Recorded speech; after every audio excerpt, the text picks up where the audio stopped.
إن الحمد لله نحمده ونستعينه ونستغفره ونعوذ بالله من شرور أنفسنا ومن سيئات أعمالنا من يهده الله فلا مضل له ومن يضلل فلا هادي له وأشهد أن لا إله إلا الله وحده لا شريك له وأشهد أن محمدا عبده ورسوله يا أيها الذين آمنوا اتقوا الله حق تقاته ولا تموتن إلا وأنتم مسلمون يا أيها الناس اتقوا ربكم الذي خلقكم من نفس واحدة وخلق منها زوجها وبث منهما رجالا كثيرا ونساء واتقوا الله الذي تساءلون به والأرحام إن الله كان عليكم رقيبا يا أيها الذين آمنوا اتقوا الله وقولوا قولا سديدا يصلح لكم أعمالكم ويغفر لكم ذنوبكم ومن يطع الله ورسوله فقد فاز فوزا عظيما وإن خير الكلام كلام الله وخير الهدي هدي محمد صلى الله عليه وسلم وإن شر الأمور محدثاتها وكل محدثة بدعة وكل بدعة ضلالة وكل ضلالة في النار أما بعد. Donc, les responsables du séminaire m'ont demandé de parler aujourd'hui d'un sujet qui est très important, et c'est le sujet de qui prendre la science et de faire attention de qui on prend notre science. C'est un sujet qui a une énorme importance, justement parce que ça a un rapport avec notre religion, et notre sort, qu'est-ce qui peut nous arriver ou qu'est-ce qui va nous arriver. Si on prend notre religion des mauvaises personnes, on risque de s'égarer. Et donc on risque de perdre notre dunya et notre akhirah. Et donc c'est une question très importante. Et comme l'a dit l'imam Muhammad ibn Sirin, un des imams parmi les imams des salaf, inna hadha al-ilm din fanzuru amman ta'khudhuna dinakum, c'est-à-dire cette science c'est votre religion, alors prenez garde et faites attention de qui vous prenez votre religion. Donc c'est une question fondamentale et très importante, et surtout à notre époque, et surtout pour les musulmans qui vivent dans les pays non musulmans. C'est important pour les musulmans qui vivent dans les pays musulmans, et c'est encore plus important pour les musulmans qui vivent dans les pays non musulmans. Parce que dans les pays non musulmans, il n'y a pas de limite. Il y a qu'est-ce qu'ils appellent la liberté de croyance et d'expression. Tout le monde peut dire n'importe quoi. Et donc ça devient un danger en réalité. Parce que tout le monde est mélangé dans sa croyance. Tout le monde est mélangé dans sa compréhension. Et tout le monde dit ce qu'il veut. Et donc c'est très dangereux. Donc à la base, cette science, elle se prend des ulama. Cette science, elle se prend des ulama. Et donc c'est, Inch'Allah, on va essayer de clarifier quelques points à ce sujet aujourd'hui, Inch'Allah.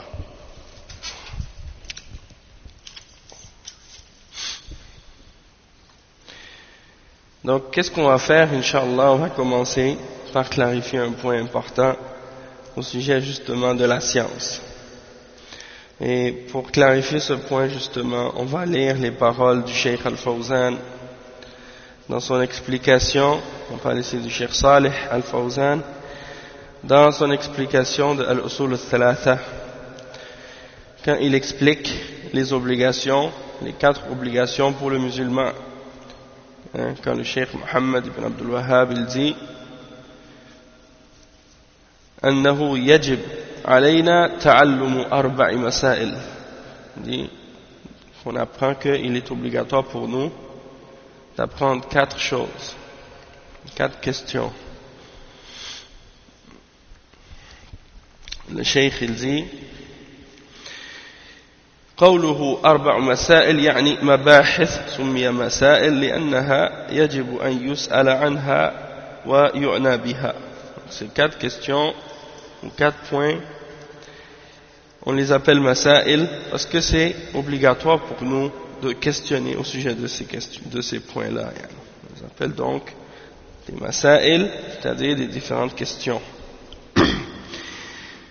Al-Oula al-Ilm. La première chose qu'on doit apprendre, c'est al-Ilm. La première de ces questions, c'est al-Ilm. Le Cheikh Al-Fawzan, il dit al-Ilm, al-Muradu bil-Ilm, huna al-Ilm al-Shar'i. De quelle science est-ce qu'on parle ici? C'est de la science de la Sharia. لأنه هو الذي يجب تعلمه. وهذه المسائل يجب تعلمها على كل مسلم ذكر أو أنثى حر أو عبد غني أو فقير ملك أو صعلوك كل مسلم يجب عليه أن يتعلم هذه المسائل الأربع. Donc le cheikh il dit c'est obligatoire donc d'apprendre la science de la Sharia. Cette science, il est obligatoire de l'apprendre pour tout le monde, pour tout musulman, qu'il soit un homme ou une femme, qu'il soit libre ou esclave, qu'il soit riche ou pauvre, qu'il soit un roi ou qu'il soit un individu ordinaire. Tout musulman est obligé donc d'apprendre ces 4 points, et en premier c'est al-ilm, comme on a dit, cette science. وهذا ما يسميه العلماء الواجب العيني وهو الذي يجب على كل أحد من المسلمين. Donc les ulama ils parlent de cette obligation là en la désignant par l'appellation suivante, al-wajib al-ayni, c'est-à-dire l'obligation pour chaque individu musulman. وهو الذي يجب على كل أحد من المسلمين. Donc cette science elle est obligatoire à chacun d'entre les musulmans. Quelqu'un peut pas dire ça suffit pour les autres l'ont appris, moi j'ai pas besoin de l'apprendre, ou bien les autres ont compensé pour moi. Non, chaque individu doit le connaître pour lui-même. فالصلوات الخمس على الرجال والنساء والصلاة الجماعة في المسجد على الرجال هذا واجب على كل فرد من المسلمين أن يتعلمها ولذلك قال يجب علينا ولم يقل يجب على بعضنا إنما قال يجب علينا يعني معشر المسلمين فهذا من العلم الذي يجب تعلمه على الأعيان. Donc le cheikh il explique, il dit que la prière, les 5 prières par jour, c'est obligatoire pour tous les hommes et toutes les femmes. La prière en groupe à la mosquée, c'est obligatoire pour les hommes. Donc c'est obligatoire pour tous les musulmans de connaître ces choses-là. Et c'est pour ça que le cheikh il dit c'est obligatoire pour nous. Il n'a pas dit c'est obligatoire pour certains d'entre nous. Il a dit c'est obligatoire pour nous, c'est-à-dire pour nous tous, pour tous les musulmans. Naam. Et donc ça fait partie des sciences qu'il est obligatoire pour nous d'apprendre, pour chacun d'entre nous, pour chaque individu. Il dit لأن العلم على قسمين. الأول ما يجب تعلمه على الأعيان فلا يعذر أحد بجهله وهو ما لا يستقيم الدين إلا به مثل أركان الإسلام الخمسة التي هي الشهادتان وإقام الصلاة وإيتاء الزكاة وصوم رمضان وحج بيت الله الحرام لا يجوز لمسلم أن يجهلها بل لا بد له أن يتعلمها. Donc il dit la science elle est de 2 catégories. La première, c'est qu'est-ce qui est obligatoire pour chaque individu de le connaître. Et personne n'est excusé de l'ignorer. C'est-à-dire tout ce qui est nécessaire de connaître pour toi, pour que ta religion soit correcte et pour que ta religion soit droite. C'est-à-dire toute chose que si tu l'as pas appris, ta religion sera déficiente. Donc ça, c'est obligatoire pour toi de le connaître. Par exemple, les 5 piliers de l'islam, en commençant par Ash-Shahadatan, les 2 témoignages. Ashhadu an la ilaha illallah wa ashhadu anna Muhammadan Rasulullah. Et Iqam as-Salat, c'est-à-dire d'établir la salat, de donner la zakat, faire le jeûne du Ramadan, et de faire le hajj à Baytillah al-Haram. Ces choses-là, aucun musulman n'est excusé de les ignorer. Et il est nécessaire pour lui, pour chacun d'entre nous, de les apprendre. لأن تعلم معنى الشهادتين إنما هو تعلم العقيدة ويتعلم المسلم العقيدة من أجل العمل بها ويتعلم ما يضادها من أجل أن يتجنبه وهذا مضمون الشهادتين. Donc il dit le musulman, donc il doit apprendre الشهادتين, et ça c'est en fait d'apprendre sa aqida. Donc le musulman, il doit apprendre sa aqida dans le but de l'appliquer. Il y a des gens qui pensent que la aqida c'est seulement quelque chose de théorique. C'est juste des choses qu'il apprend comme ça, des connaissances, il les apprend, il les étudie et c'est tout.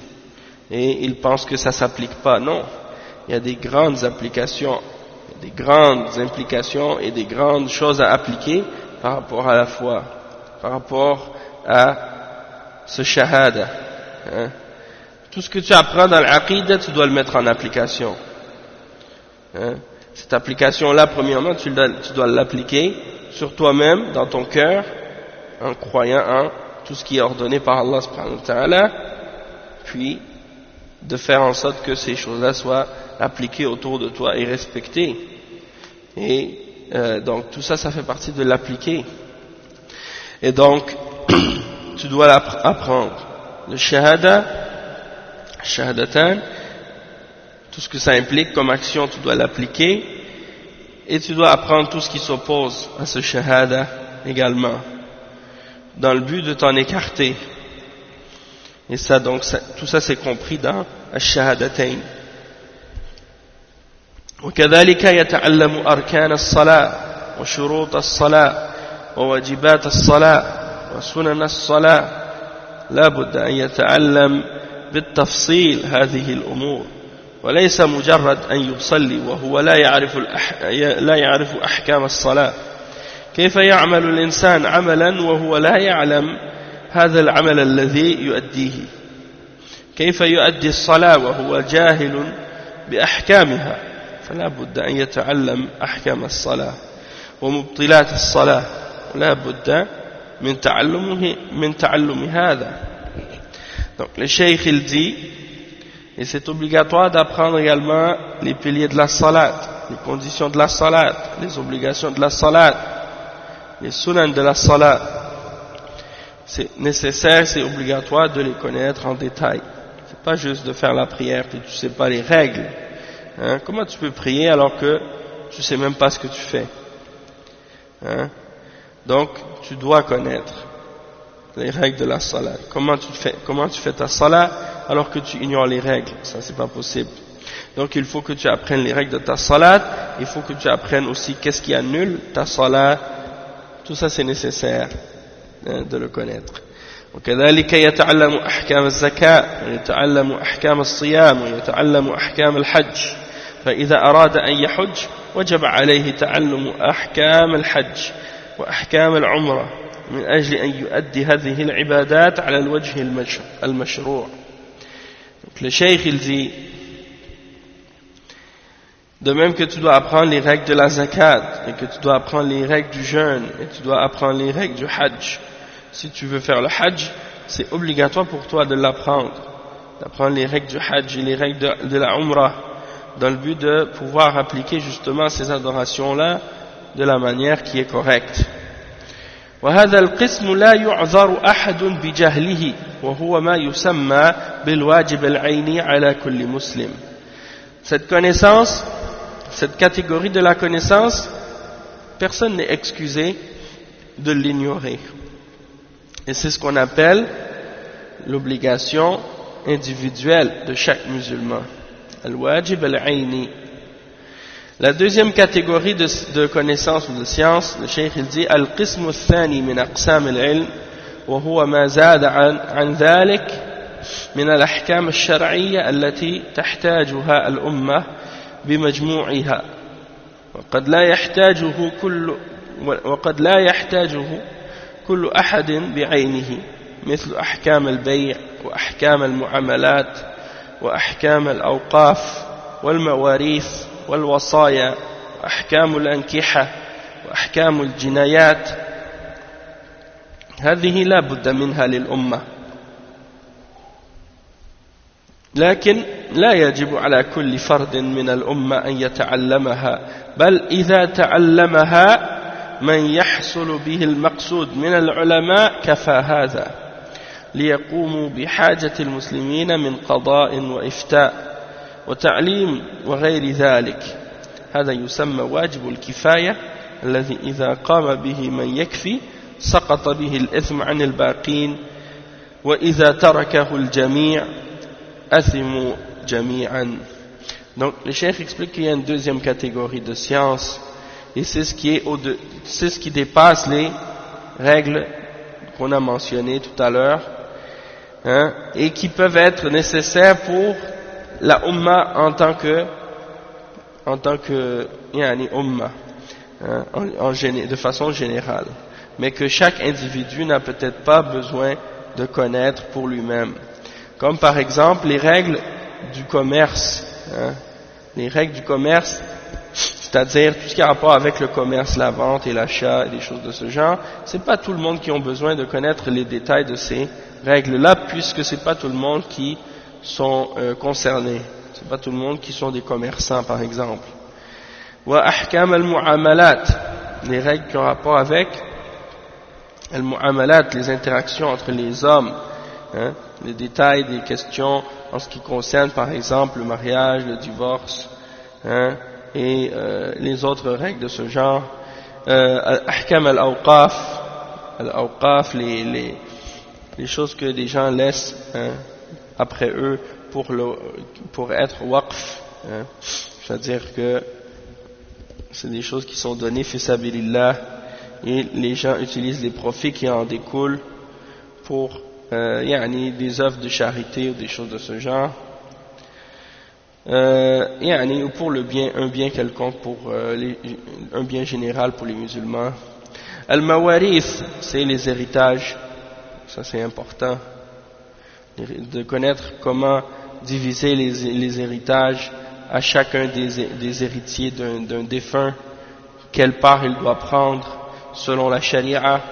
Ça, c'est pas tout le monde qui ont besoin d'étudier en détail ces questions, mais il faut qu'il y ait parmi les musulmans certains qui ont étudié, qui aient compris et étudié ces sciences-là. Al-wasaya, par exemple, hein, les testaments. Ahkam al-ankiha, les règles qui ont rapport avec le mariage. Ahkam al-jinayat, les règles qui ont rapport avec les crimes, hein, lorsque des gens ont commis des crimes ou des choses comme ça, connaître les détails de ces règles. Donc ces règles, ces questions-là, c'est certain que la Ummah a besoin de gens qui connaissent ces sciences. La Bouddha, hein, lakin, Cheikh il dit, mais par contre, c'est pas obligatoire à chaque individu de la Ummah de les connaître et de les étudier. بل إذا تعلمها من يحصل به المقصود من العلماء كفى هذا. Donc le cheikh il dit que s'il y a un nombre suffisant de ulama qui ont étudié ces sciences-là et qui les comprennent et qui les connaissent, alors dans ce cas-là c'est suffisant. Dans ce cas-là c'est suffisant pour les autres. Ainsi ils seront capables de remplir le besoin et la nécessité des musulmans, hein, par rapport à ces questions-là, au sujet de justement comment régler ces questions ou comment répondre aux questions des gens par rapport à ça, soit pour juger dans les cas de litige ou des problèmes, lorsque les gens ont des problèmes entre eux, comme on appelle al-qada, c'est-à-dire le jugement lorsque quelqu'un a besoin d'un jugement légal, il va voir le juge pour régler un problème qu'il a avec d'autres personnes sur ces questions. Donc il faut qu'il y ait des juges qui connaissent ces questions-là, et al-ifta, c'est-à-dire de répondre, de donner des verdicts religieux sur cette question. Wa ta'lim ghayr dhalik, également d'étudier d'autres de ces sciences également. Donc ça c'est qu'est-ce qu'on appelle al-wajib al-kifai ou bien wajib al-kifaya. Donc dans ce cas-là, si une partie des musulmans ont appris ces sciences, alors ce n'est plus obligatoire pour le reste. Mais si, comme le cheikh il dit, le péché est enlevé pour le reste des musulmans. Mais si tout le monde l'ont abandonné, si tout le monde a négligé ces sciences, alors là tout le monde est considéré comme étant dans le péché à cause de ça. فلا بد للأمة من أناس يتعلمون هذا القسم لأنهم بحاجة إليه ولكن ما يقال لكل واحد يجب عليك أن تتفقه في هذه الأبواب لأنه قد لا يتأتى هذا لكل أحد وإنما يختص هذا بأهل القدرة وأهل الاستطاعة من الأمة لأنه إذا تعلم هذا بعض الأمة قام بالواجب بخلاف القسم الأول فكل واحد مسؤول عنه بنفسه لأنه لا يمكن أن يعمل هذه الأعمال إلا من علم ولهذا قال الشيخ يجب علينا لم يقل يجب على المسلمين أو يجب على بعضهم بل قال يجب علينا أي على كل واحد منا وجوبا عينيا. Donc le cheikh il explique que donc il faut que des musulmans apprennent cette catégorie de sciences-là parce que les musulmans en ont besoin. Mais on ne va pas dire à tout le monde il faut obligatoirement que vous appreniez ces différentes sciences-là et ces différents chapitres de la science, parce que c'est pas possible pour tout le monde de le faire. Et donc c'est uniquement quelque chose qui est spécifique aux gens qui ont la capacité parmi les musulmans d'étudier ces sciences-là. Et donc si une partie de la Ummah ont étudié ces sciences-là, donc ils ont établi l'obligation. Ils ont fait ce qui était obligatoire. Contrairement à la première catégorie de sciences qu'on a mentionnée, dans la première catégorie de sciences, là ça devient obligatoire à chaque individu de connaître ces choses-là pour elle-même. Chaque personne doit le connaître pour lui-même. Donc pourquoi? Parce que tu peux pas appliquer par exemple les sciences, les connaissances de la première catégorie, tu peux pas les appliquer excepté si tu les as appris et si tu les connais correctement, les 5 piliers et tout ce qui a rapport avec les 5 piliers de base, des choses de base. Ensuite le cheikh dit c'est pour ça que donc le cheikh il nous dit que c'est obligatoire pour nous. Il n'a pas dit c'est obligatoire pour certains. Il a dit c'est obligatoire pour nous, c'est-à-dire pour tout le monde, pour chaque individu. Donc le cheikh il dit وَلْنَعْلَمْ أَيْضًا قبل الدخول في المسائل أن المراد بالعلم الذي يجب على الأمة إما وجوبا عينيا أو كفائيا وأنه العلم الشرعي الذي جاء به الرسول صلى الله عليه وسلم. Donc avant de rentrer dans ces questions, il faut savoir donc que la science dont on parle, elle est obligatoire donc à la Ummah, soit une obligation individuelle et spécifique pour chaque individu, ou bien soit une obligation qui est plus générale et que si une partie l'ont étudié, donc ce n'est plus obligatoire pour le reste. Et ça, lorsqu'on parle de la science, dans l'islam, on parle de la science de la sharia, celle qui a été ramenée par le prophète Muhammad sallallahu alayhi wa sallam. Donc, comme les ulama l'ont expliqué, quand on utilise le terme ilm en arabe, par rapport à, quand on utilise le terme ilm, on parle automatiquement de la science de l'islam. On parle automatiquement de la science de l'islam. Si on parle d'une autre science, on va spécifier ilm al-tib ou ilm al-handasa ou des choses comme ça, on spécifie la science de la médecine ou la science de l'ingénierie ou des choses comme ça. Mais quand on dit ilm comme ça, al-ilm, on parle automatiquement du ilm de la sharia. Et quand on dit par exemple les ulama, automatiquement c'est compris qu'on parle des ulama de l'islam, des ulama de la sharia. Sinon, en d'autres cas, on doit spécifier qu'on parle de qui exactement. Est-ce qu'on parle de, si on dit par exemple les ulama, automatiquement c'est les ulama de l'islam. Sinon, on doit spécifier ulama al-tib, ulama al-handasa, ulama kada, hein? On doit spécifier les savants de la médecine, les savants d'autres choses. Hein? Parce que quand on utilise le terme ilm ou bien al-ulama, automatiquement on parle de la science de l'islam.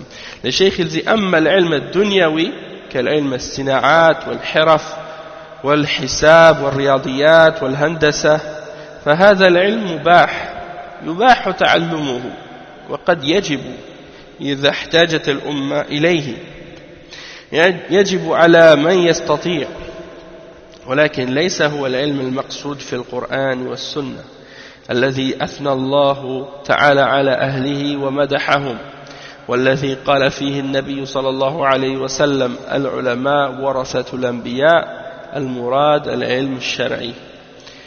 Donc le cheikh il dit en ce qui concerne la science de la dunya comme la science des différents métiers ou des différents domaines de la dunya comme le calcul, les mathématiques, l'ingénierie, il dit tout ça c'est des sciences qui sont permises. Il est permis de les apprendre. Et dans certains cas, ça peut même devenir obligatoire lorsque la Ummah a besoin de certaines de ces sciences. Ça devient obligatoire pour celui qui en a la capacité. Mais lorsqu'on parle de la science, on parle, parce que le cheikh dit ولكن ليس هو العلم المقصود في القرآن والسنة. Donc quand on parle de la science dans le Coran et dans la Sunna, on ne parle pas de la science de la dunya. On parle de la science de l'islam et de la sharia. Et ça c'est la science que Allah subhanahu wa ta'ala a glorifiée et dont il a glorifié ceux qui la possèdent. Et il a fait leur éloge dans la révélation et dans le Coran. Et c'est la science au sujet de laquelle le prophète sallallahu alayhi wa sallam a dit de ceux qui la détenaient qu'ils sont les héritiers des prophètes. Al-ulama warathatul anbiya. Qu'est-ce qu'on veut dire ici par ça? On veut dire la science de la sharia, pas la science des choses de la dunya. Le cheikh il dit amma al-ilm ad-dunyawi, parce qu'il y a des gens maintenant, Allah al-musta'an, justement à ce sujet-là. J'ai entendu une conférence de Tariq Ramadan qu'il a donnée, et dans cette conférence il essayait de dire que les médecins et les ingénieurs et ces gens-là sont aussi des ulama comme les ulama de l'islam. Non, c'est pas vrai. Est-ce que les ulama de la médecine et de la science sont des héritiers des prophètes? Non, ils ne sont pas des héritiers des prophètes. Les héritiers des prophètes sont les ulama de l'islam et les ulama de la sharia. D'essayer de mettre les deux à égalité, ça c'est grave. Hein? On ne peut pas comparer les ulama de la sharia et les ulama de la dunya. Hein? Donc le cheikh il dit amma al-ilm ad-dunyawi faman jahilahu فلا إثم عليه ومن تعلمه فهو مباح له وإذا نفع به الأمة فهو مأجور عليه ومثاب عليه ولو مات الإنسان وهو يجهل هذا العلم لم يؤاخذ عليه يوم القيامة ولكن من مات وهو يجهل العلم الشرعي خصوصا العلم الضروري فإنه يسأل عنه يوم القيامة لما لم تتعلم لماذا لم تسأل الذي يقول إذا وضع في قبره ربي الله الإسلام ديني نبي محمد صلى الله عليه وسلم هذا ينجو يقال له من أين حصلت هذا يقول قرأت كتاب الله وتعلمته. Le cheikh il dit, en ce qui concerne la science de la dunya, celui qui ignore cette science, il n'a pas de péché, il n'a pas commis de péché. S'il n'a pas connu les maths, ou la physique, ou la chimie, ou l'ingénierie, ou les autres sciences de la dunya, s'il les a ignorées, il n'a pas commis un péché en ne les connaissant pas, ou en ne les étudiant pas. Et s'il les a appris, s'il a appris ces sciences-là, alors, dans ce cas-là, c'est un bien. C'est permis pour lui de le faire. Et s'il arrive à faire profiter la Ummah de cette science, et à faire du bien avec, alors dans ce cas-là, il sera récompensé pour ça. Mais si un homme, un individu, un homme ou une femme, meurt, alors qu'il ignore les sciences de la dunya, il ne sera pas puni au jour de la résurrection pour les avoir ignorés.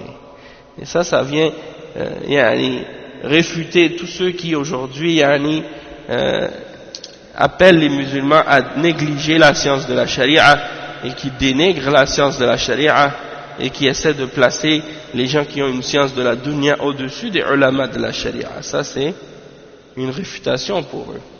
Le cheikh dit walakin man mata wa huwa yajhal al-ilm ash-shar'i. Il dit celui parmi les gens qui meurent et qui ignorent la science de la charia et en particulier les sciences qui sont nécessaires, il sera questionné au jour de la résurrection. Pourquoi tu n'as pas étudié? Pourquoi tu n'as pas appris ces choses-là? Pourquoi tu n'as pas demandé à ceux qui savent? Et donc donc celui qui va être mis dans sa tombe et qui va répondre lorsqu'on va le mettre dans sa tombe, mon Seigneur c'est Allah, ma religion c'est l'islam et mon prophète c'est Muhammad sallallahu alayhi wa sallam, celui-là il sera sauvé. Et on va lui dire, d'où est-ce que tu as appris ça? Il va dire, j'ai lu le livre d'Allah et je l'ai appris. Donc tout ça c'est important. Tout ça c'est important. Et il dit, أما الذي أعرض عن ذلك فإنه إذا سئل في قبره فإنه يقول ها لا أدري سمعت الناس يقولون شيئا فقلته فهذا يؤجج عليه قبره نارا والعياذ بالله ويضيق عليه فيه حتى تختلف أضلاعه ويصبح في حفرة من حفر النار لأنه ما درى وما تلا فيقال له ما دريت ولا تليت أو ولا تلوت فهو لم يتعلم ولم يقتضي بأهل العلم وإنما هو ضائع في حياته فهذا الذي يؤول إلى الشقاء والعياذ بالله. Donc, le cheikh il dit, en ce qui concerne celui qui s'est détourné de la science, lorsqu'il est questionné dans sa tombe, il va dire je sais pas. C'est-à-dire que les questions qui vont nous être posées, il faut savoir répondre. C'est qui ton Seigneur? C'est qui ton Dieu? Il faut que tu le connaisses. C'est quoi ta religion? Il faut que tu connaisses ton islam. Et c'est qui ton prophète? Sallallahu alayhi wa sallam. Il faut que tu le connaisses. Donc celui qui s'il n'a pas étudié, il dit je sais pas. J'ai entendu les gens qui disaient quelque chose et j'ai répété la même chose. J'ai dit ça moi aussi. Et donc à partir de ce moment-là, sa tombe va s'enflammer. Wal'iyadhu billah. Et sa tombe va se rétrécir sur lui jusqu'à ce que ses côtes commencent à s'entrelacer l'une dans l'autre. Et il va être comme dans un gouffre de feu parce qu'il n'a pas su et il n'a pas lu. Il n'a pas su, il n'a pas récité, il n'a pas appris, il ne s'est pas basé sur les hommes de science, il a gaspillé sa vie, il a été perdu dans sa vie. Et ça c'est la conclusion de cet individu qui a négligé la science de l'islam. Ça l'a amené à son malheur. Et tu vois les frères et les sœurs, subhanallah, j'ai rencontré beaucoup de gens qui ont étudié dans la dunya, ils ont fait des hautes études en économie, en sciences, en toutes sortes de domaines. Aujourd'hui, ils pleurent. Ils disent, ah, subhanallah, si j'avais au moins appris l'arabe, si j'avais au moins étudié le Coran et la Sunna, si j'avais au moins été faire talab al-ilm. Aujourd'hui, je suis bien, j'ai beaucoup de sciences de la dunya, j'ai un diplôme, j'ai un bon travail et tout. Mais malheureusement, Allah musta'an, malheureusement, il regrette parce qu'il n'a pas d'ilm de la sharia. Je me souviens, subhanallah, il y avait un tabliri une fois. Il est resté longtemps. Et bon, c'est un tabliri, mais il avait étudié. Il a fait des études en ingénierie ou quelque chose comme ça. Et puis, une fois, il était là en train de réfléchir. Il réfléchissait, puis il dit, si seulement j'avais étudié l'arabe. Si seulement j'avais étudié l'arabe. Si seulement j'avais étudié ma religion. Et donc c'est ça le malheur. Pour nous, en particulier en Occident, si on n'a pas étudié l'arabe, c'est un grand problème pour nous parce que ça reste toujours un obstacle pour étudier la science. C'est sûr que, alhamdoulilah, il y a des frères, il y a des sœurs qui ont étudié, donc ils sont capables de traduire pour les autres. Mais c'est bien de pouvoir lire par soi-même et de pouvoir étudier, écouter les ulama par soi-même, hein? Puisque là, lorsque tu apprends par toi-même, quelqu'un ne peut pas te manipuler, quelqu'un ne peut pas jouer avec toi, avec les informations, quelqu'un peut pas te manipuler aussi facilement, parce que c'est ce qui se passe souvent. Il y a des gens qui ont appris l'arabe, ils connaissent l'arabe maintenant, et donc qu'est-ce qu'ils font? Ils utilisent leur connaissance de l'arabe et de l'islam pour prendre un pouvoir sur les gens qui n'ont pas étudié l'arabe, et pour avoir une valeur, une autorité chez eux. Donc qu'est-ce qu'ils font? Ils leur parlent de ce que les shuyukh ont dit, et puis il y en a qui vont interpréter ou traduire les choses, et ils vont cacher des choses, ou bien ils vont pas traduire tout, ou bien ils vont pas traduire correctement. Il y avait un élève comme ça de Médine, il a gradué, il est allé aux États-Unis, c'était un Américain converti. Il commence à dire des choses bizarres. Au début, il montrait qu'il était salafi, qu'il appelait au Coran et à la Sunna. Après, il commence à faire et à dire des choses bizarres, mais il ne le disait pas tout le temps publiquement. Il commençait à dire des choses bizarres et à faire des choses bizarres.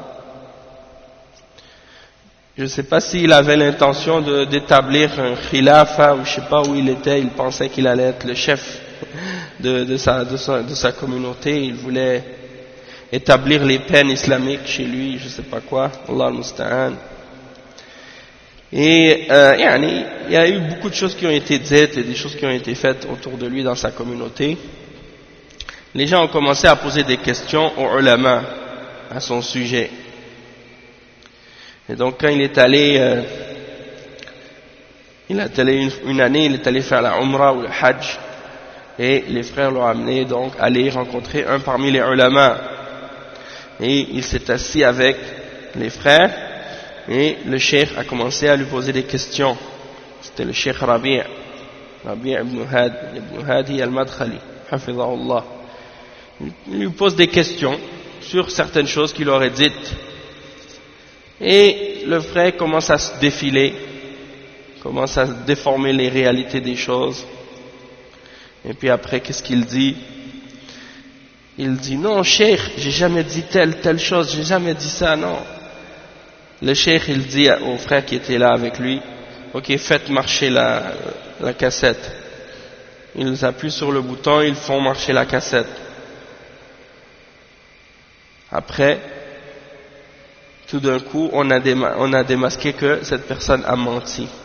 Parce que la cassette a enregistré ses paroles. Lui, il niait qu'il avait dit ces choses-là alors que la parole était enregistrée et il ne savait pas.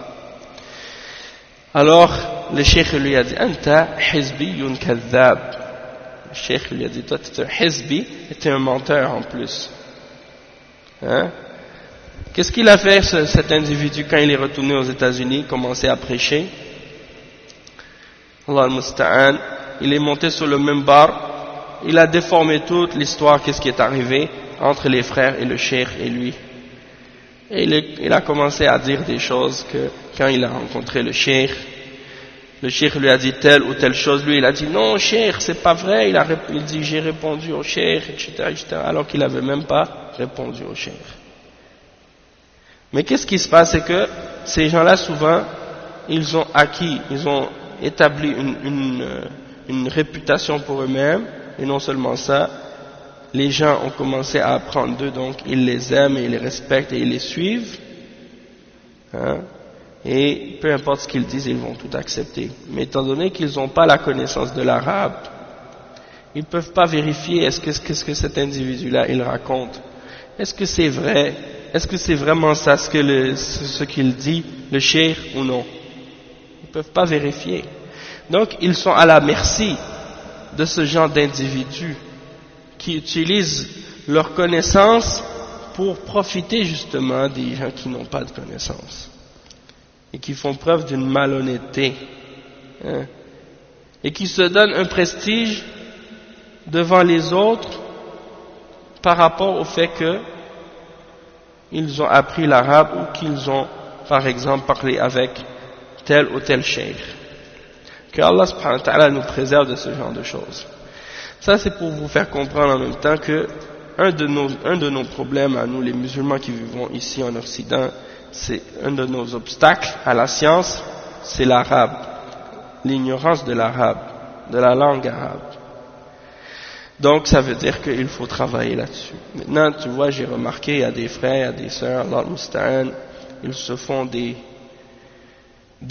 sites et des réfutations en français, Allah al-Musta'an, des fois de certaines paroles des ulama, ils font des débats sur ces choses-là en français.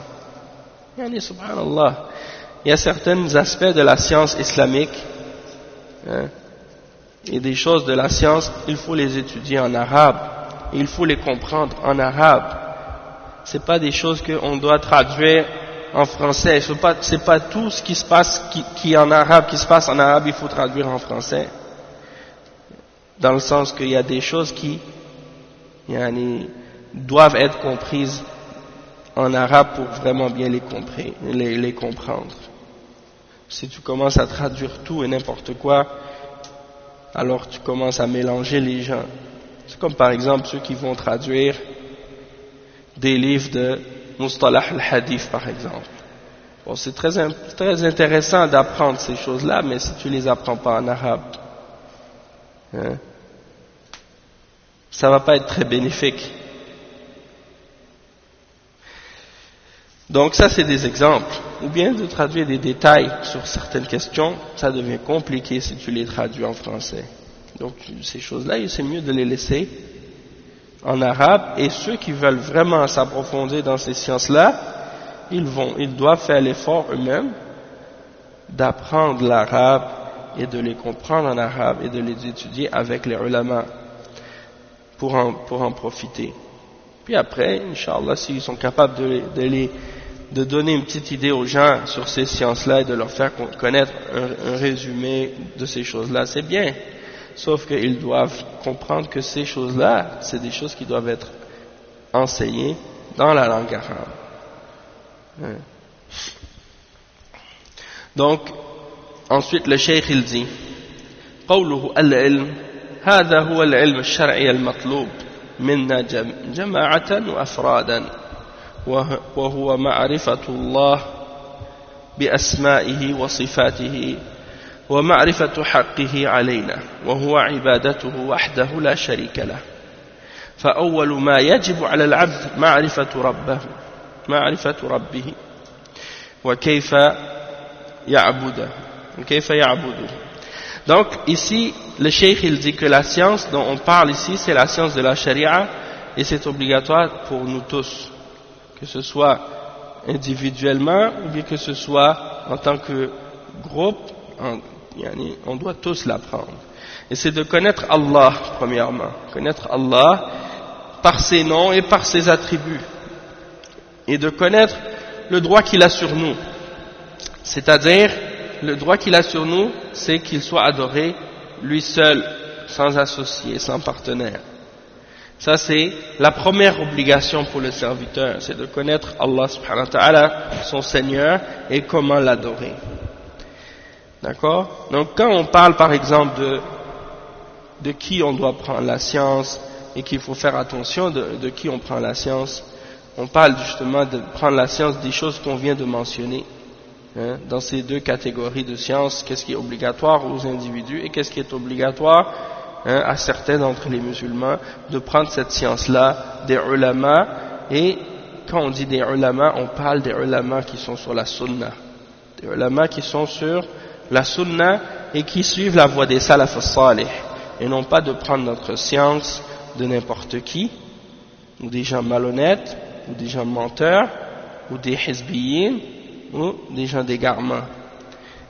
Et ça, bien entendu, donc c'est nécessaire pour ça de connaître notre aqidah, en premier. Et une fois qu'on a connu notre aqidah, là on est capable par la suite d'avoir une base solide, et c'est ça ce qui va nous aider par la suite à distinguer entre les individus et entre les gens, pour savoir justement où est-ce qu'elle est la distinction justement entre ceux qui ont dévié du Coran et de la Sunna et qui se sont éloignés de la voie des salafs, et ceux qui sont sur le droit chemin et qui suivent la voie des salafs as-salih. Il faut connaître la base, et la base c'est la foi en Allah subhanahu wa ta'ala, comme on l'a expliqué. Celui qui n'a pas de base et qui n'a pas de compréhension, il ne peut pas distinguer entre la vérité et le faux. Donc c'est facile pour lui de s'égarer. Donc le cheikh il dit قوله وهو معرفة الله كيف يعرف العبد ربه ويعرفه بآياته ومخلوقاته فمن آياته الليل والنهار ومن مخلوقاته الشمس والقمر كما سيأتي بيان ذلك وبيان هذا إن شاء الله. ويعرف الله بآياته الكونية وآياته القرآنية. إذا قرأ القرآن عرف الله سبحانه وتعالى وأنه هو الذي خلق السماوات والأرض وأنه هو الذي سخر ما في السماوات والأرض وأنه هو الذي يحيي ويميت وهو على كل شيء قدير وأنه الرحمن الرحيم. فالقرآن يعرف بالله عز وجل وأنه هو الذي أنعم علينا بجميع النعم وأنه هو الذي خلقنا ورزقنا. فإذا قرأت القرآن عرفت ربك سبحانه وتعالى بأسمائه وصفاته وأفعاله. Donc il dit, tu dois connaître ton Seigneur. Comment tu dois connaître ton Seigneur? Tu connais ton Seigneur par ses signes. Ses signes, c'est-à-dire par ses signes, ses versets et ses signes dans sa création. Comme par exemple la nuit et le jour, le soleil et la lune, comme on va l'expliquer. Et donc il dit, tu connais Allah subhanahu wa ta'ala par les signes qu'il a créés dans la création et par les signes qu'il a révélés dans le Coran. Et lorsque tu récites le Coran, donc tu vas connaître ton Seigneur, tu vas connaître Allah subhanahu wa ta'ala, et que c'est celui qui a créé les cieux et la terre, et que c'est lui qui a assujetti les cieux et la terre, et que c'est lui qui fait vivre et qui fait mourir, et qu'il a le pouvoir sur toutes choses, et qu'il est le tout miséricordieux, le très miséricordieux. Le Coran donc te fait connaître Allah subhanahu wa ta'ala, et que c'est lui qui a fait descendre sur toi sa grâce, par toutes ses grâces, il te les a données. Et c'est lui qui nous a créés, qui nous a donné notre rizq. Donc lorsque tu récites le Coran, tu vas connaître ton Seigneur. Tu vas connaître ton Seigneur également par ses noms, par ses attributs et par ses actions. وإذا نظرت في الكون عرفت ربك سبحانه وتعالى وأنه هو الذي خلق هذا الخلق وسخر هذا الكون وأجراه بحكمته وعلمه سبحانه وتعالى وهذا هو العلم بالله عز وجل. Le cheikh il dit, quand tu regardes dans cet univers, tu vas connaître ton Seigneur, tu vas savoir que tout ce qui est créé c'est lui qui l'a créé, Et c'est lui qui a assujetti tout ce qui est dans cet univers. Hein, et il l'a fait fonctionner selon sa sagesse et selon sa science. Subhanahu wa ta'ala. Hein, et ça, c'est la science, ça, c'est d'avoir la connaissance d'Allah subhanahu wa ta'ala. وقوله ومعرفة نبيه وهو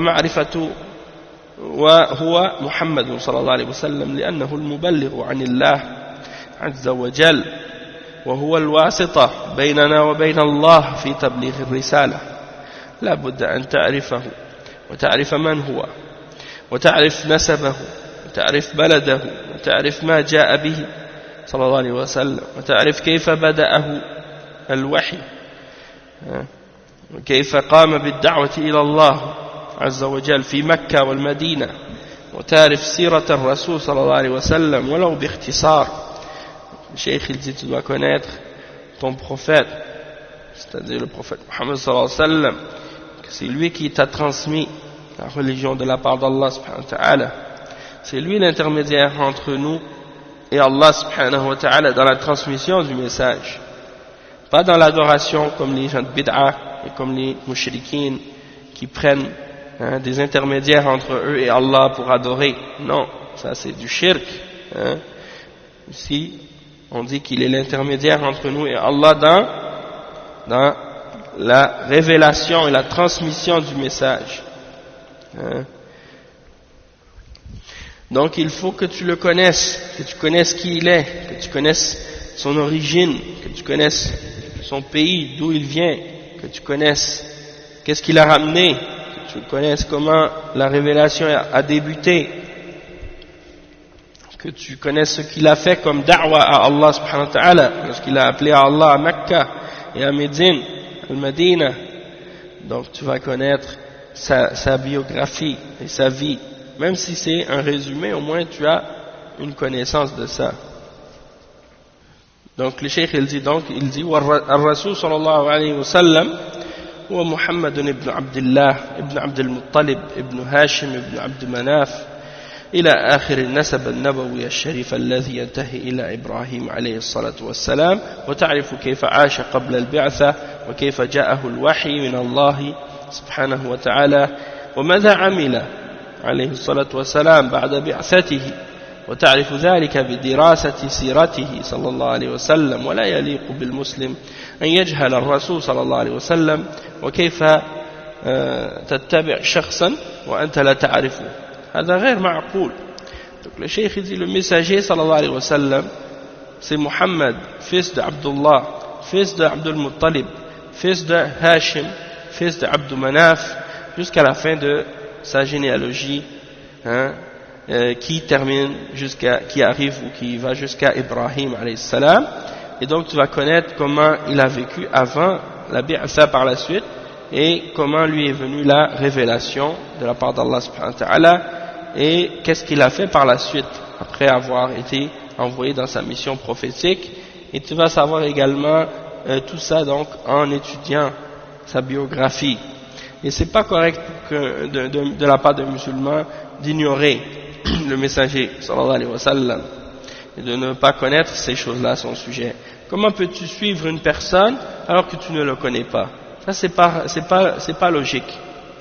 وقوله ومعرفة دين الإسلام الذي هو دين هذا الرسول صلى الله عليه وسلم بل هو دين الله عز وجل الذي أمر به عباده والذي أمرك باتباعه وأنت مطالب به لا بد أن تعرف هذا الدين والإسلام هو دين جميع الأنبياء.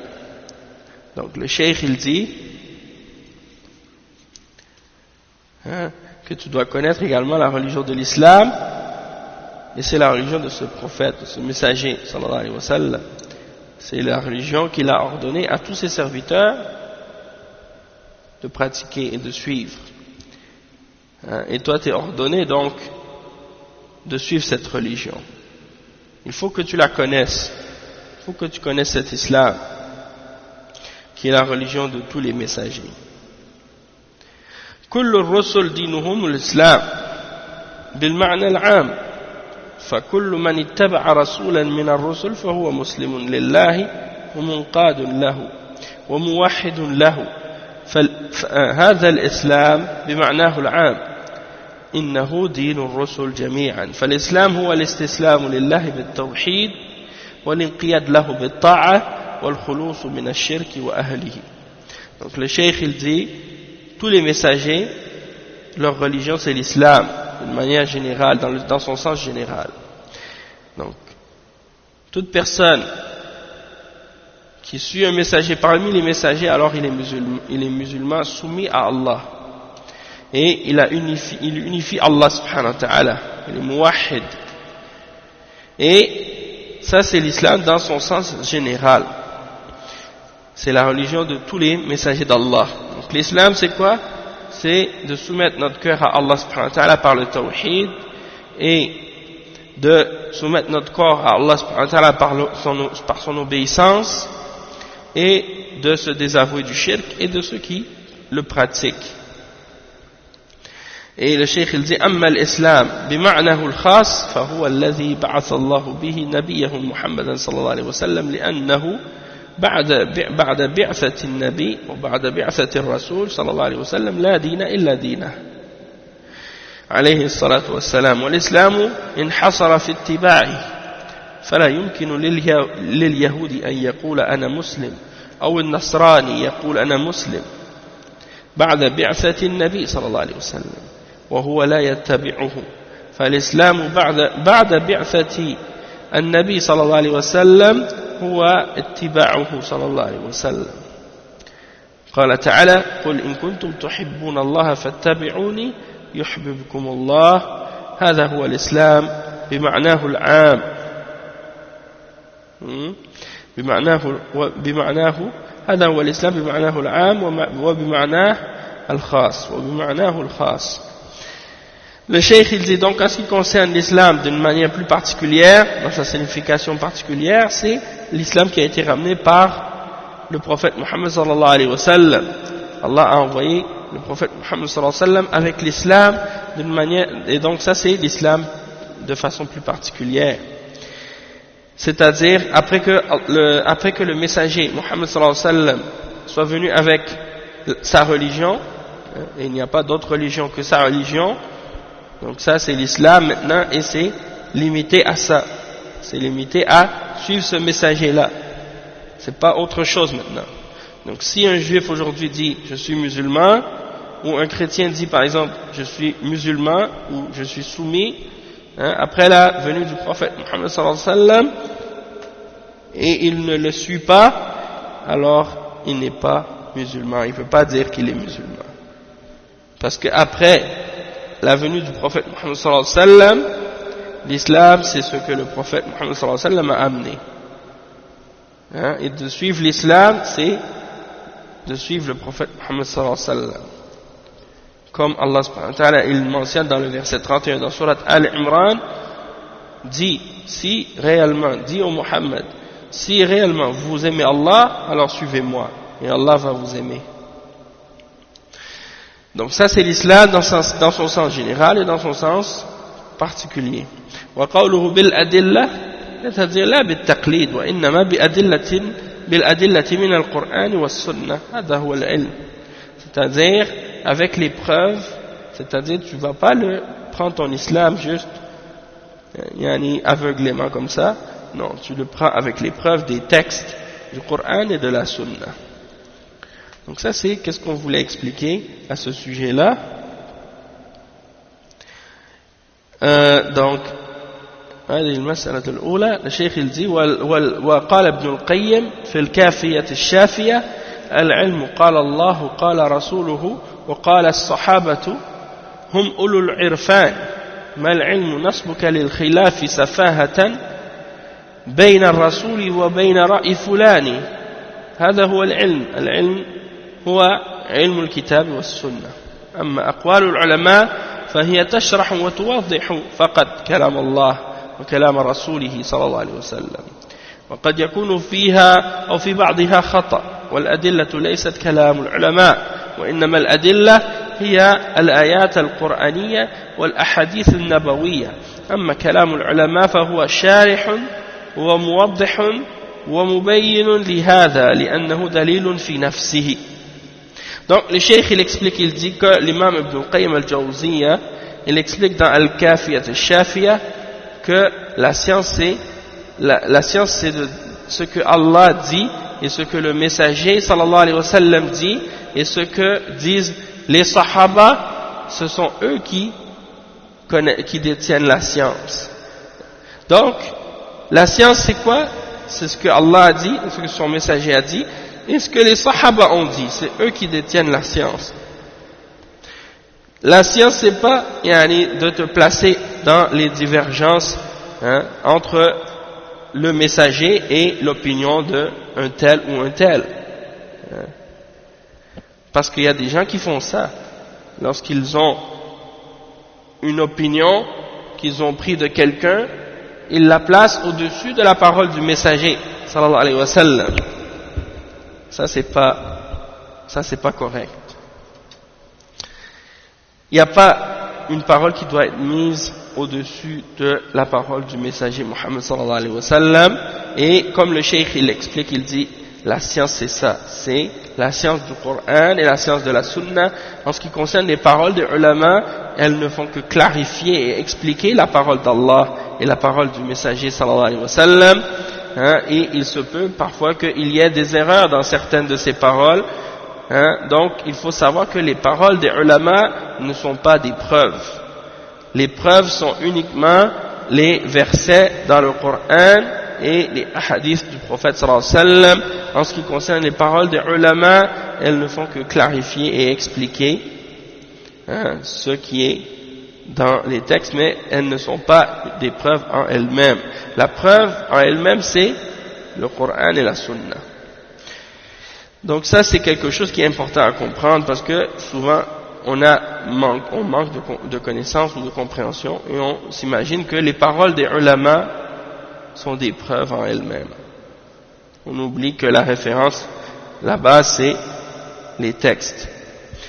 وهذه هي المسألة الأولى وهي الأساس بدأ بها الشيخ رحمه الله لأنها هي الأساس وإنما يبدأ بالعقيدة وبالأساس وبالتعلم والتعليم والدعوة إلى الله يبدأ بالعقيدة لأنها هي الأصل وهي الأساس.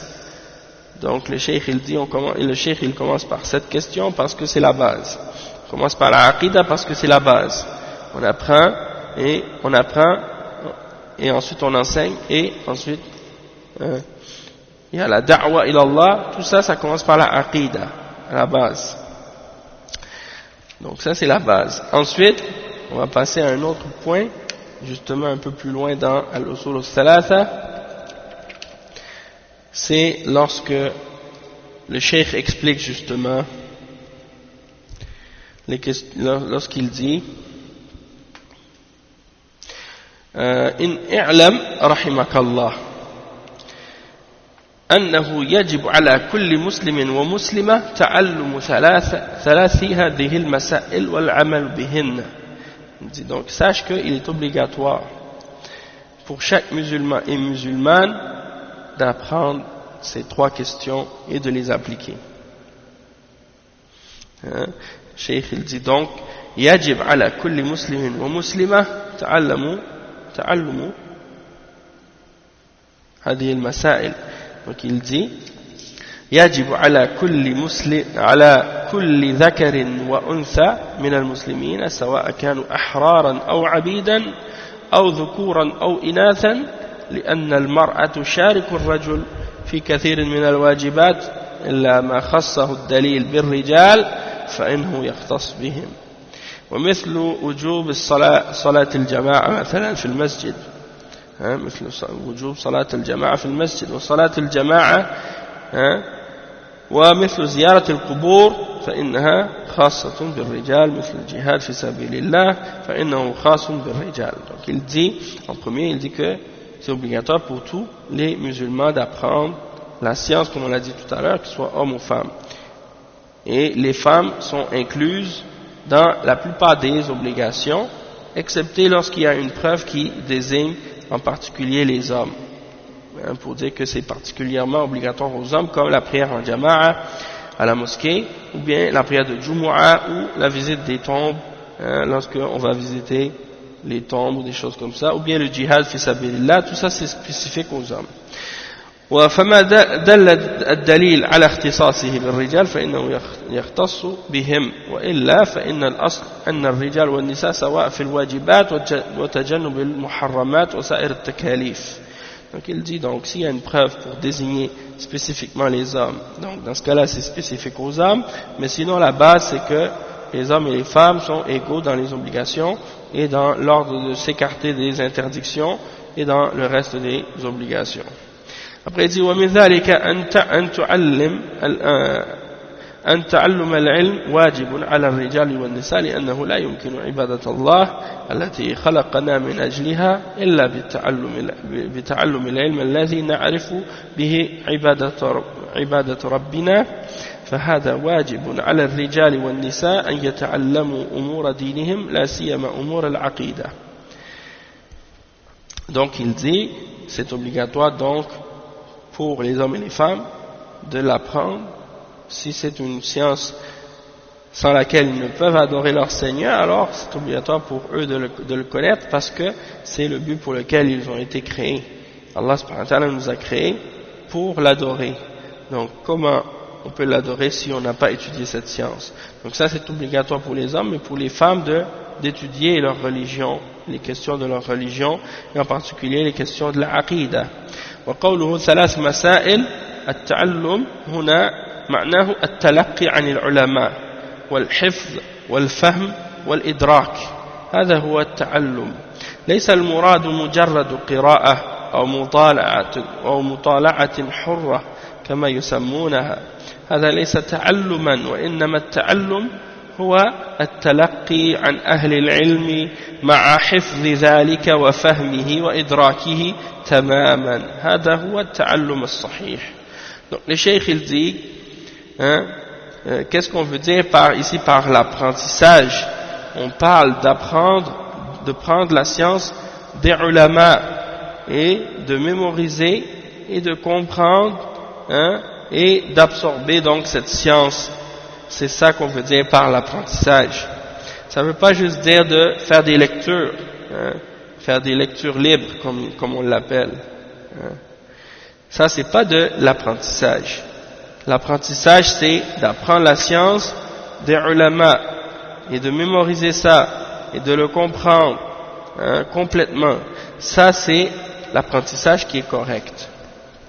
Cheikh il dit ensuite أما مجرد القراءة والمطالعة فإنها لا تكفي في التعلم وإن كانت مطلوبة وفيها فائدة ولكنها لا تكفي ولا يكفي الاقتصار عليها. Le cheikh il dit de se limiter à la lecture et à faire de la lecture dans les livres, il dit ça c'est pas suffisant pour l'apprentissage, même si c'est quelque chose qui est bien, qui est voulu, mais il y a un bienfait là-dedans, mais c'est pas suffisant. On ne peut pas se baser uniquement sur la lecture. Il dit ولا يجوز التتلمذ على الكتب كما هو الواقع في هذا الوقت لأن التتلمذ على الكتب خطير جدا يحصل منه مفاسد وتعالم أضر من الجهل.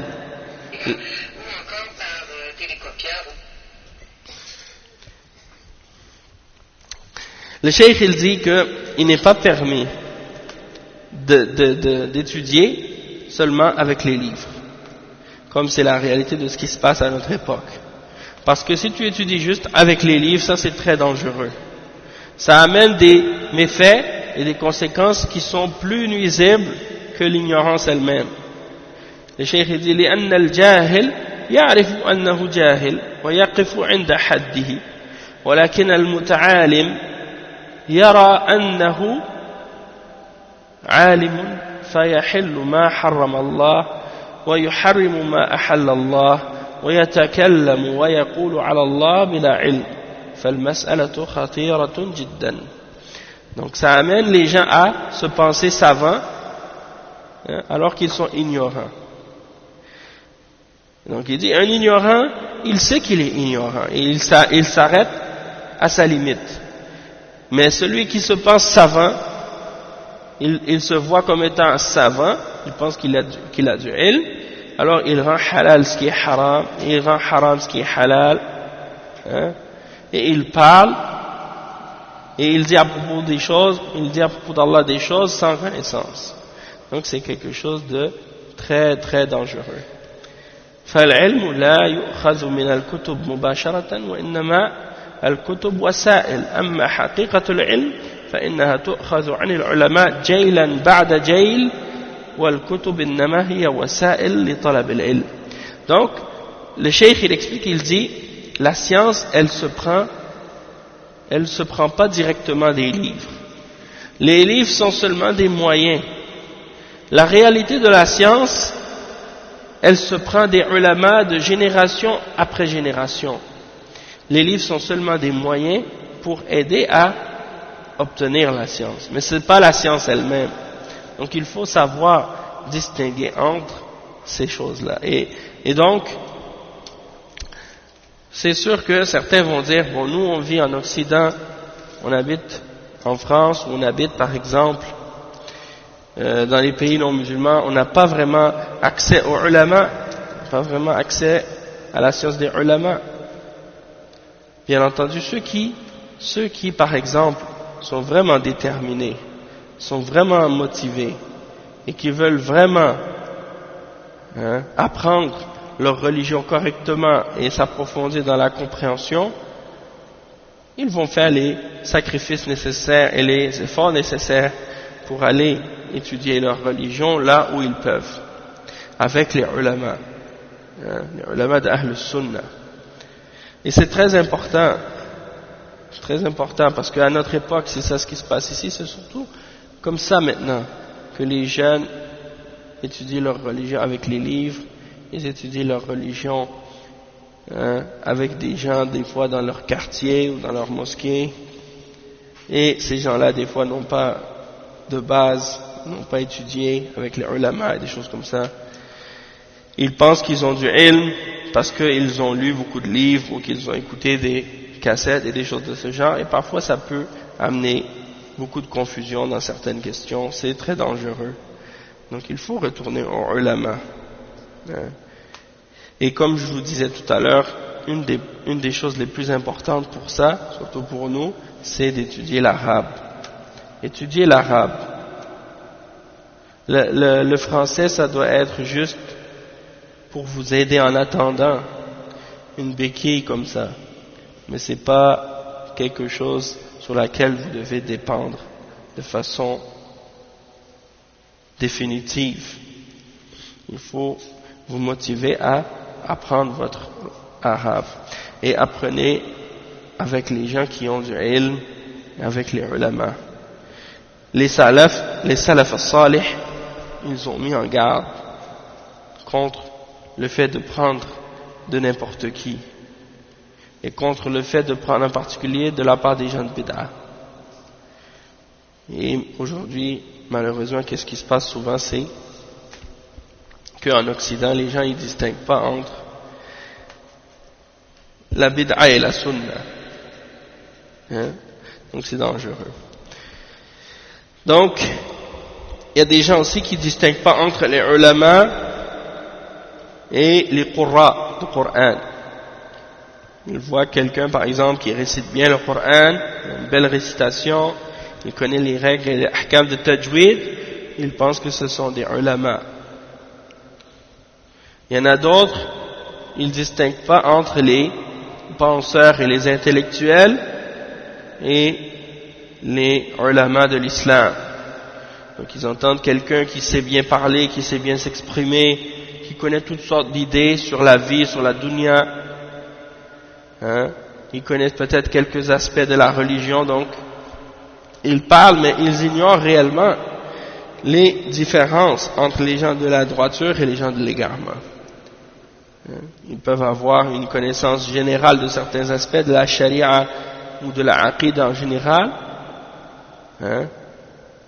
mais quand même ils ignorent beaucoup de choses et souvent ils tombent dans des égarements et ils amènent beaucoup de gens dans l'égarement avec eux.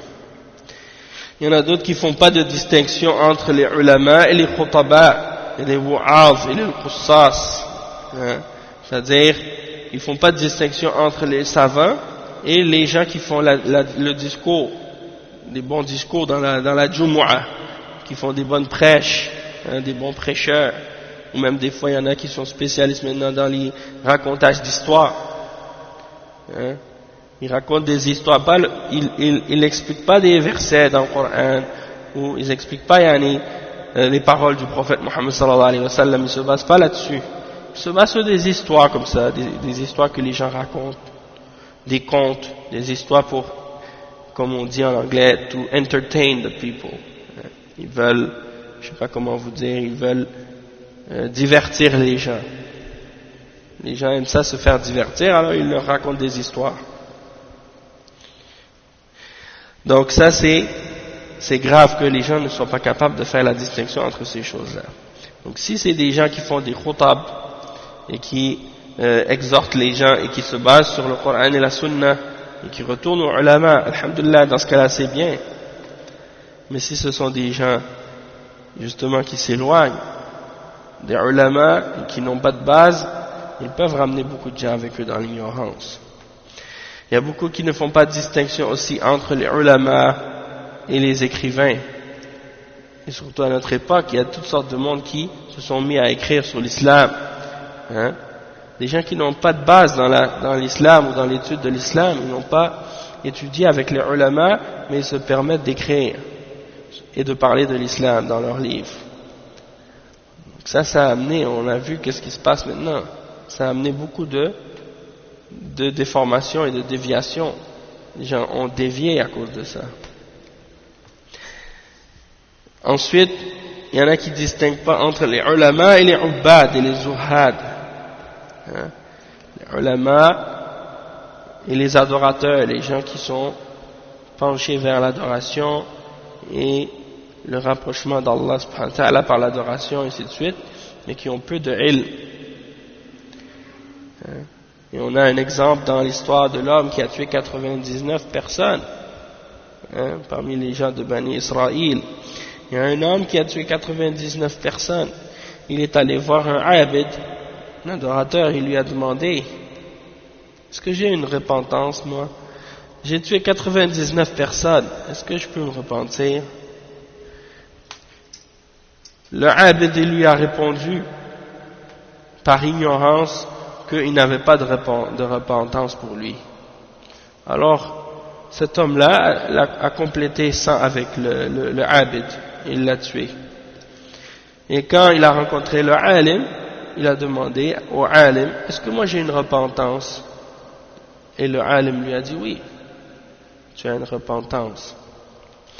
Et pour te repentir, tu dois aller adorer Allah subhanahu wa ta'ala dans telle et telle ville, dans tel endroit. Et donc il est parti à cet endroit-là et il est mort en chemin. Et vous connaissez le reste du hadith. Ça c'est pour montrer la distinction entre les ulama et les ubbad. C'est pas la même chose. التفريق بين العلماء والعقلانيين وأصحاب الفلسفة. Faire la distinction entre les ulama et les rationalistes, les gens qui se basent sur la philosophie, ahlul kalam, les gens du kalam. Donc ça c'est des gens, il y a des gens comme ça, ils font pas la distinction entre les deux. Donc ça c'est grave aussi, il faut faire attention. Aujourd'hui les soi-disant intellectuels sont nombreux. Et mashallah. Donc on va terminer maintenant inshallah parce que je viens d'apprendre que le cheikh Jalabi il vient de rentrer dans la salle. Donc inshallah on va lui laisser la place. On va lui laisser dire quelques mots et faire le dar s'il veut, inshallah. En général, pour terminer, pour conclure, à l'époque, wa alaykum assalam wa rahmatullahi wa barakatuh, à l'époque actuelle, na'am, taïb inshallah, à l'époque actuelle, qu'est-ce qu'on a remarqué, surtout en Occident maintenant, c'est ça. C'est que, étant donné qu'il n'y a pas de ulama, les gens, ils ont dit, bon, ça y est, il n'y a pas de ulama, donc on va prendre, nous, la place des ulama. Et on va parler à la place des ulama. On commence à dire des choses, parler de la religion. Ici à Montréal, il y a beaucoup de hizbiyin. Et beaucoup d'entre eux sont des étudiants à l'université. Et parmi les ikhwan, vous le savez, c'est leur méthode. Il y a des gens qui ont des diplômes en médecine, des diplômes en chimie, des diplômes en ingénierie, et vous les voyez comme ça faire des conférences, parler de l'islam. Et subhanallah.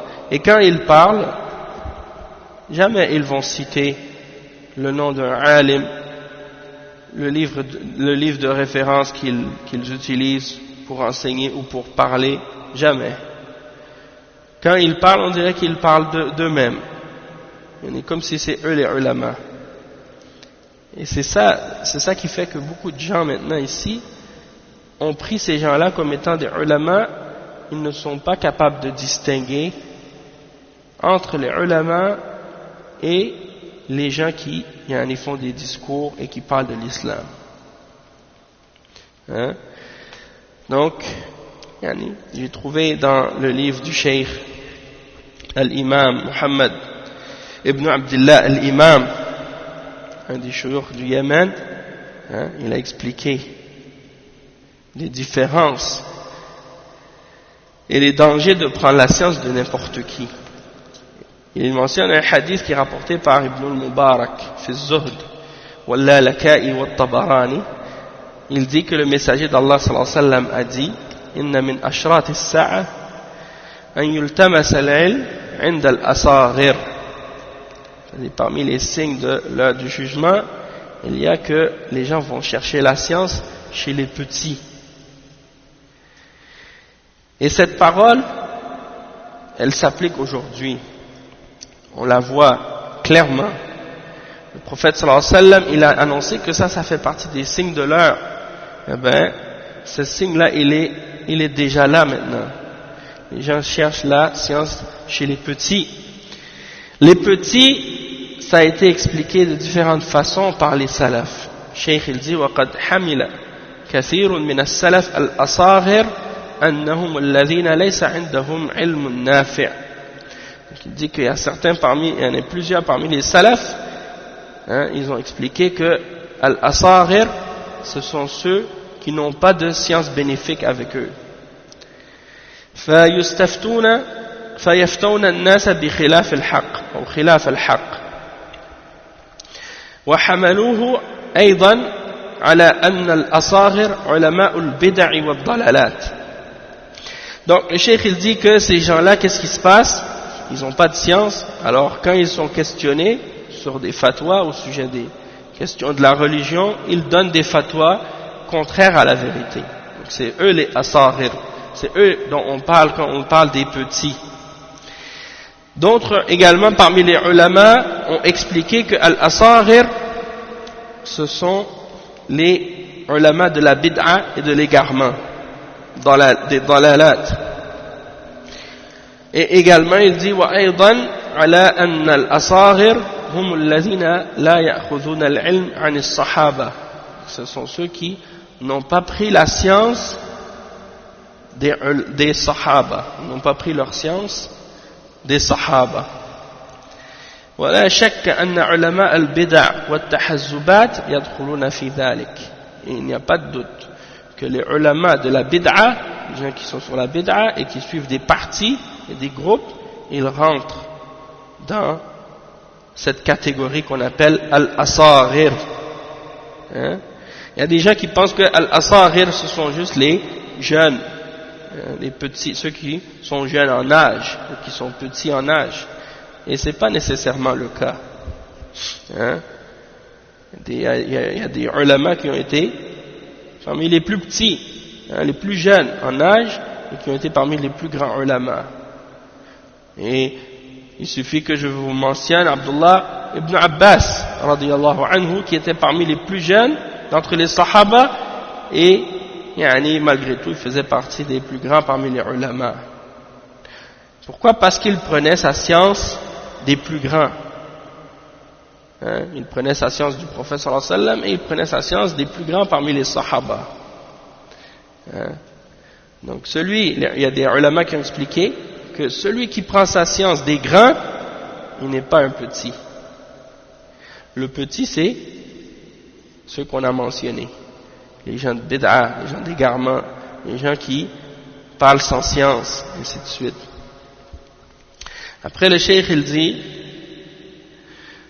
وروى البخاري ومسلم من حديث عبد الله بن عمرو رضي الله عنهما قال قال رسول الله صلى الله عليه وسلم إن الله لا يقبض العلم انتزاعا ينتزعه من الناس ولكن يقبض العلم بقبض العلماء حتى إذا لم يبق عالما اتخذ الناس رؤوسا جهالا فسئلوا فأفتوا بغير علم فضلوا وأضلوا. Ça c'est un hadith rapporté par Al-Bukhari et Muslim. Un hadith rapporté selon Abdullah ibn Amr, il dit radiyallahu anhuma, que le messager d'Allah sallallahu alayhi wa sallam a dit, Allah subhanahu wa ta'ala ne retire pas la science des hommes en leur arrachant directement de leur cœur comme ça, non, mais il leur enlève la science par la mort des ulama, jusqu'à ce qu'il ne reste plus un seul savant. Alors les gens prennent des chefs ignorants, et ils leur posent des questions et ils répondent sans science, alors ils s'égarent eux-mêmes et ils égarent les autres. فأفاد هذا الحديث العظيم أن ضلال الناس إنما جاء عن طريق غير العلماء الذين أضلوا الناس وفي نظرهم علماء وفي نظر كثير من جماهير الناس علماء ولكن في الحكم الشرعي ليسوا علماء. وعلى هذا فالمسلم بحاجة إلى أن يميز ويفرق بين العالم الذي عناه الشرع وبين غيره ممن تشبه به. Donc il dit que ce hadith, ce grand hadith, il nous explique que l'égarement des hommes, il vient de la part de ceux qui ne sont pas des ulama, et qui égarent les gens. Donc selon les gens, eux ils considèrent que ce sont des savants. La grande masse, la grande majorité des gens pensent que ceux-là sont des ulama, mais selon le verdict de la charia, ce ne sont pas des ulama. Donc le musulman, il a besoin de connaître ce qui l'aide à distinguer entre le savant qui a été désigné comme tel par la charia et celui qui n'en est pas un et qui essaie de leur ressembler. Donc ça c'est très important. Ça c'est très important. Et donc les distinctions que j'ai mentionnées, comme le cheikh il les a mentionnées lui-même, par la suite, les distinctions entre les qurra, ceux qui récitent le Coran, ça ne veut pas dire qu'ils sont des ulama. Il y a des gens comme ça dans certains pays, celui qui est hafiz Coran, il l'appelle al-faqih, le faqih, le savant, mais ça ne veut pas dire qu'ils connaissent la charia. Ils ont mémorisé le Coran, mais ils n'ont pas de fiqh, malheureusement. Souvent, ils tombent dans des bid'a, dans des égarements. Et les autres catégories que j'ai mentionnées sont des exemples que le cheikh a cités aussi.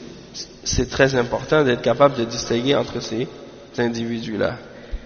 Et à notre époque, il y a une confusion totale chez les gens en ce qui concerne qui sont les ulama et vers qui on doit retourner pour étudier, parce que, comme je disais au début, beaucoup de gens ne savent pas faire la distinction entre la vérité et le faux parce qu'ils ne sont pas de base dans leur compréhension et dans leur religion.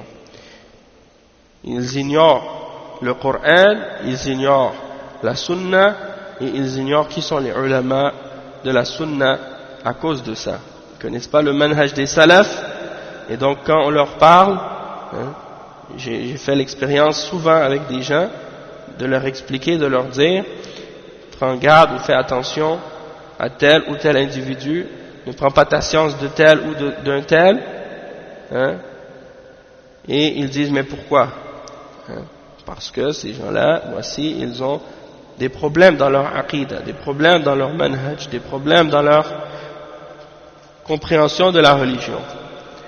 Et malgré tout, tu les vois, et même si tu leur donnes des clarifications et des explications, ils persistent à vouloir continuer dans cette voie-là. Donc souvent ça c'est dû au fait que les gens sont ignorants et qu'ils ne comprennent pas, ou bien qu'ils ont absorbé dans leur cœur l'amour de la bid'a et l'amour de l'égarement, malheureusement. Donc le cheikh il dit فهذا التفريق يجعلنا نعرف من الذي يلتقى عنه الإسلام. وإذا أردت أن تعرف شيئا من أوصاف العالم الذي مدح في القرآن وأمرنا بالرجوع إليه والصدور عن رأيه فدونك شيئا من ذلك. Il dit si tu veux être capable de distinguer, hein, donc il dit tout ça, ça nous amène à distinguer donc de qui on doit prendre notre islam. Si tu veux savoir quelque chose au sujet des caractéristiques du alim que le Coran et la Sunna ont glorifié et qu'on a été ordonné de retourner à lui pour comprendre notre religion, pour prendre son opinion ou pour prendre sa connaissance, donc voici quelques descriptions.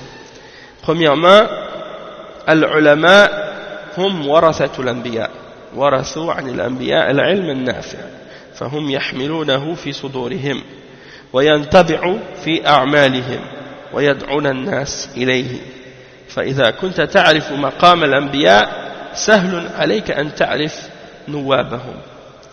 Donc, le cheikh, premièrement, il dit que les ulama de qui tu dois prendre ta science, ce sont les héritiers des prophètes, parce que les ulama sont les héritiers des prophètes.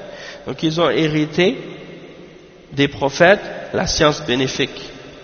Et donc ils transportent cette science bénéfique-là dans leur cœur. Et également ils adoptent c'est-à-dire cette science-là, et cette connaissance de l'islam qu'ils ont dans leur cœur, elle s'est imprégnée en eux-mêmes, et elle est devenue quelque chose qui fait partie de leur comportement par la suite. Et ils invitent les hommes à cette science.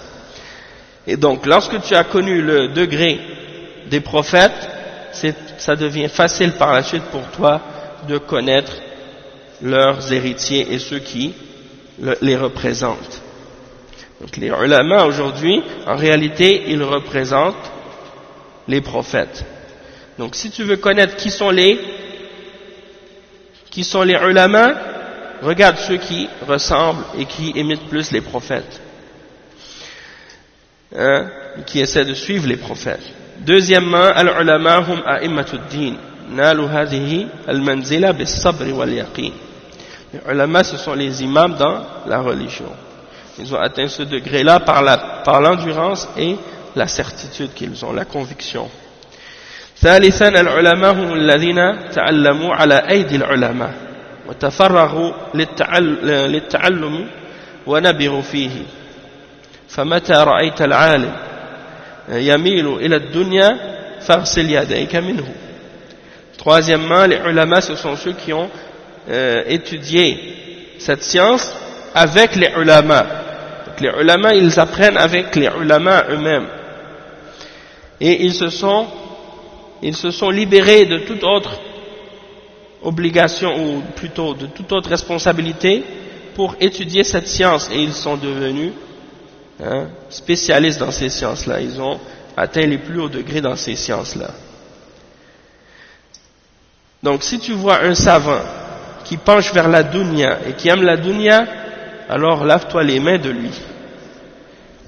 Quatrièmement, العلماء هم الذين يشهد لهم علماء الإسلام علماء أهل السنة والجماعة بالعلم والصلاح والله المستعان. Donc les ulama, on les reconnaît comme ça.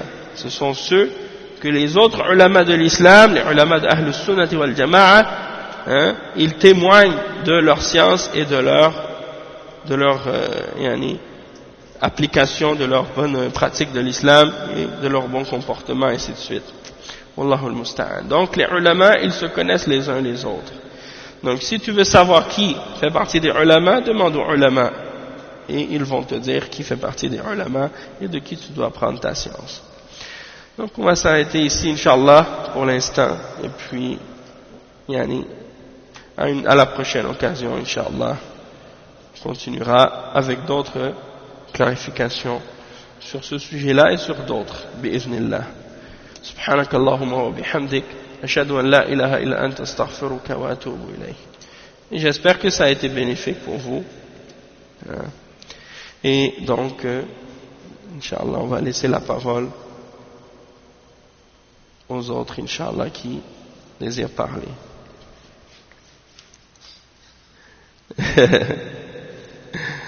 Barakallahu fikum. Moi j'ai dit ce que j'avais à dire, je crois que